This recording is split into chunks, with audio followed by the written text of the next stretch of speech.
Hello and welcome to episode 7 of The View from 4 Feet and 3 Inches. I'm your host, Cassidy Huff. In case you don't know me, I am a white woman with blonde hair that is currently tied back up into a ponytail. I have black glasses, and today I am wearing a black tank top with spaghetti straps and yellow sunflowers on it. I'm also sitting on a gray couch with a gold and green pillow behind me.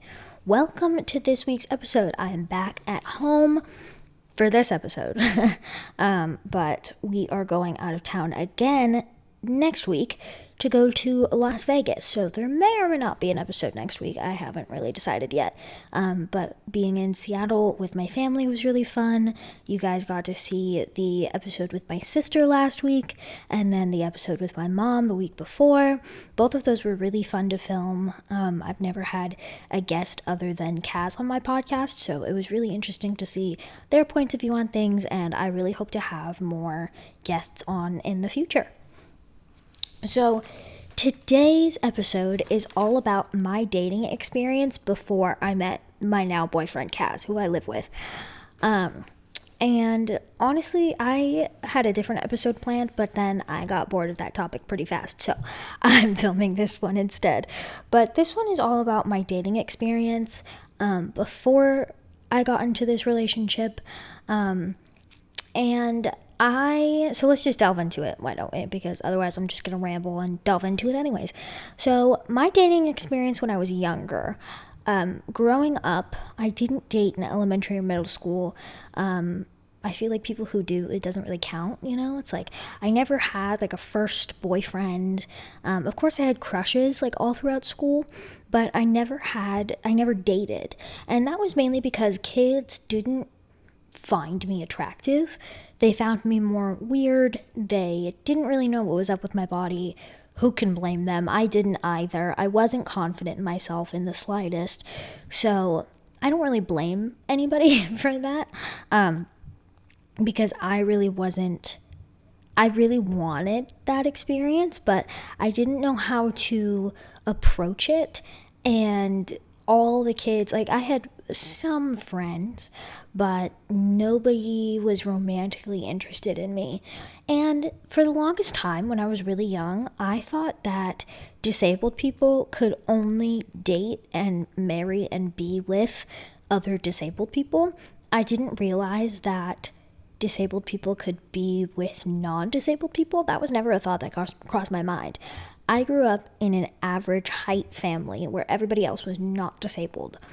And so the only disability representation that I had growing up was TV shows like Little People, Big World, which I watched pretty frequently with my mom.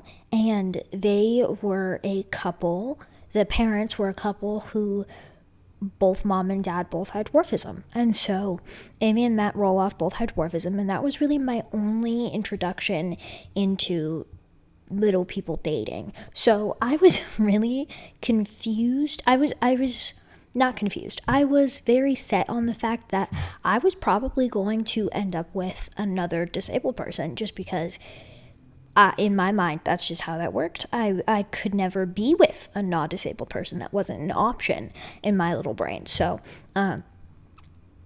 I didn't see anyone disabled and in relationships in media other than Little People, Big World. Nobody in my family was disabled, so I wasn't going to get the representation there. Nobody in movies that I was watching was disabled, and if they were looked at like they were like the pity case, and obviously they couldn't date or be romantically involved with anybody because their whole life was about their disability. So I didn't have an accurate representation of disability and relationships growing up because I didn't see anybody like me and it wasn't represented. So that was when I was really young, when moving into like my teenage years. Of course, that's when people, mainly kids, that's when kids start dating. And I didn't have that experience. I, again, had crushes on people. I really wanted to be in a relationship. I had friends who were in relationships. I had like flings, but I didn't really have a serious relationship. I didn't really have any relationship at all. I went on like one date in high school, and it was with a older person who had already graduated. um, that was odd. Don't ask my mom about that time in my life. But anyways, yeah, it was a very awkward time for me. Again, I was a very like not confident child. I was very confident on the outside, but I was not confident in my body. I was very confident in my abilities. Like I was very confident on stage and singing and like performing, but I was not confident in real life, like in my body. So I I didn't date. I wanted to. I wanted to have those kinds of experiences. I wanted to have that kind of relationship. I seeked it in high school and it was never reciprocated. Like it just never, nobody ever confessed their feelings for me or whatever. The only time I really got to be like a normal teenager in a normal relationship setting was at camp. I went to camps for kids with disabilities, and I went to two. One I went to for like 10 years, and the other one I went to for like 8 or 9 years. And so obviously, you build relationships with people, you grow up with people, you see them usually every summer, but sometimes even more frequently. Families become close with other families, and so I was pretty close with a few people at that age, and there were rumors all the time at camp. It's just like a regular summer camp, except everybody's disabled, and so in my opinion the stakes are a little bit higher too, because a lot of us know that like we are not going to date in school, and so that is really our only opportunity to find people like us, to find companionship, to find friends, to find romantic relationships. So I did have a couple of flings at camps, but nothing lasted. I did meet some phenomenal people that are still like my best friends to this day, but nothing romantically lasted. So that was really my only like opportunity to date, I think, was at camp. And of course, rumors were flying all the time about, oh, I saw Cassidy with this person, or oh, I think Cassidy might like this person, and I wasn't special. Like that was happening with everybody, right? Like everybody was like, oh, I think this person likes this person, and it was just teenagers being teenagers and making up rumors about each other. So that was really my only opportunity to like be a normal teenager, a normal kid, was at camp. And even then I wasn't really like interested in anybody there. I was for a second, and then I'd hop off of it. But really I found myself wanting to be with an able-bodied person.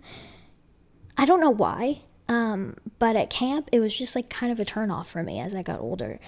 Disabled people, I had a lot in common with people I went to camp with, and obviously they were disabled too, so that helped with like finding commonalities between people. But I didn't really, as I got older and like kind of got more confident in myself, I found myself not really wanting to be in a relationship with another disabled person.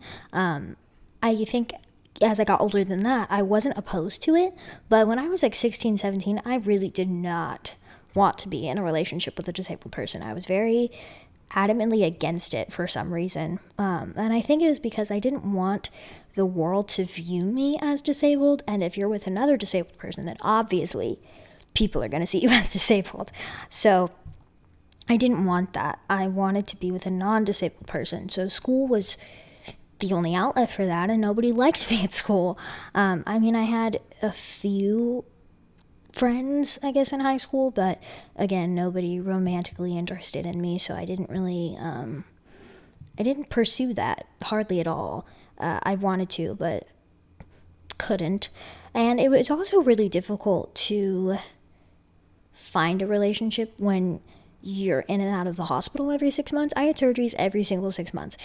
And that's really difficult to maintain friendships when you're missing school because of your health, and then you're having surgery on top of that, and then you have hospital appointments and whatever. So it's really difficult to like maintain friendships, much much less a relationship. Even if anybody was interested in me, I don't think it would have gone over very well because I was gone so much and I was dealing with so many health issues. And then I was also managing my career on top of that. And looking back at it, I did not have time for a relationship. I really wanted to, but I didn't.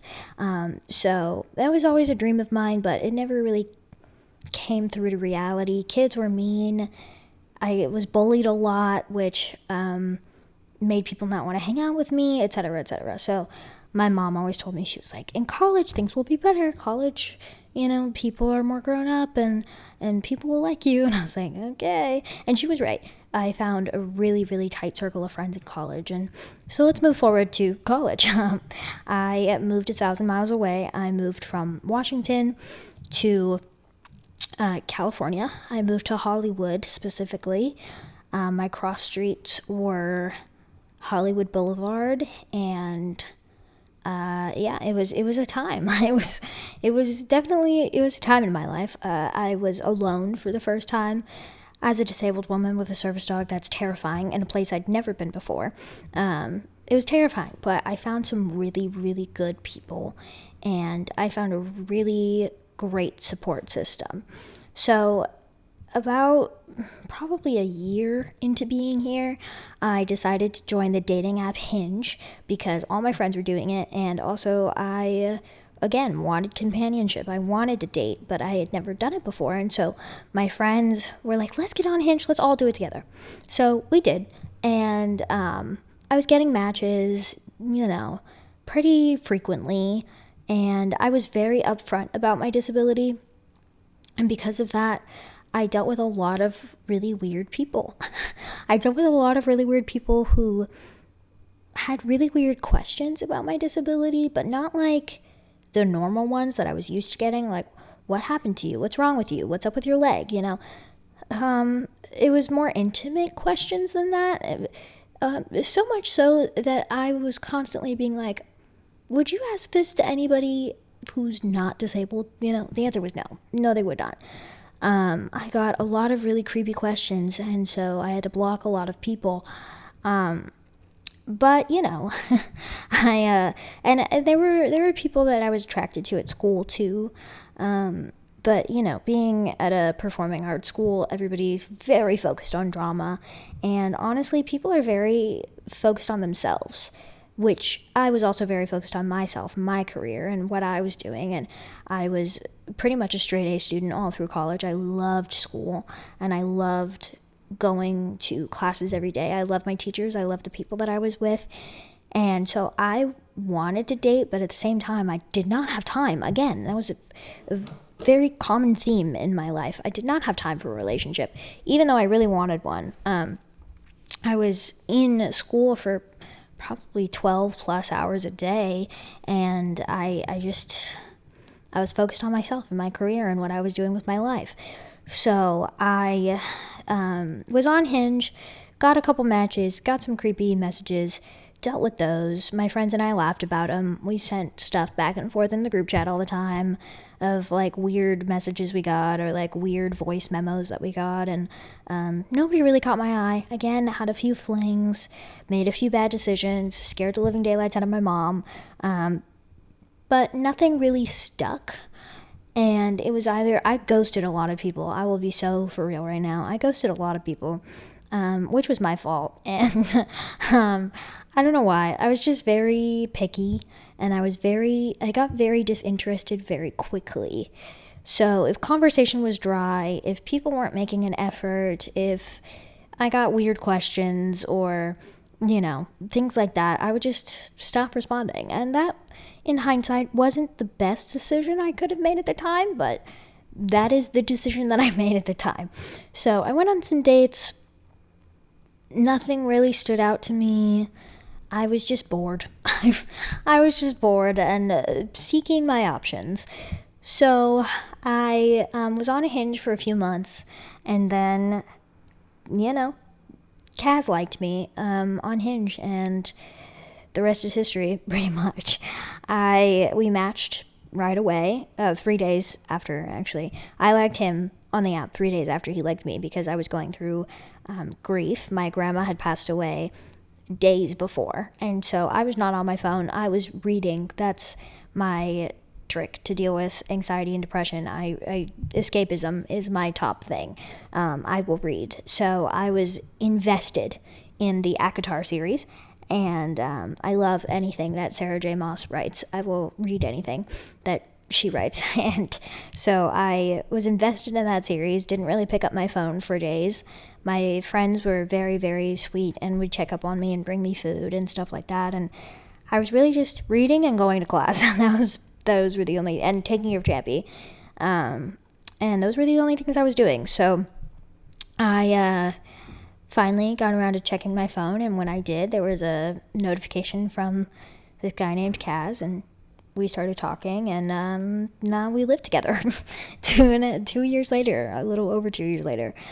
So that's kind of the story of how I wound up dating. I knew that I had a lot of love to give from a very young age. I was always obsessed with romances and novels and romanticides, things like that, romantic comedies.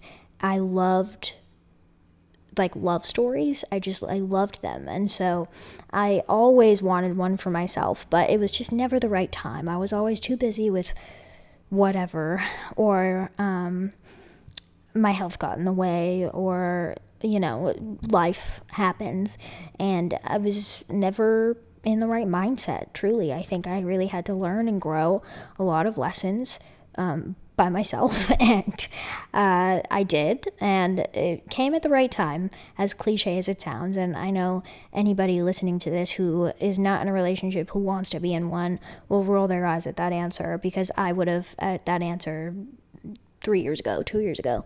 But honestly, it's really true. I needed to find myself and become confident in myself, and obviously I'm still working on that. I'm not perfect, and things happen, and my self-esteem is growing and changing every day. But I had to do a lot of things by myself. I had to find who I was as a person. I had to move out of where I was living, and then I found the love of my life. So that is the story of how I began dating Kaz. I think we've done a YouTube video of our story about meeting and our love story and first impressions and all of the above. But so if you want to go watch that, please do. But yeah, that's how I began my dating journey, and those are kind of my thoughts about dating and about relationships. I have always been surrounded by love my whole life, but it's always been platonic or familial. It has never been romantic. So, and I've always known for a really long time, ever since I was really young, that I was meant to be a mom.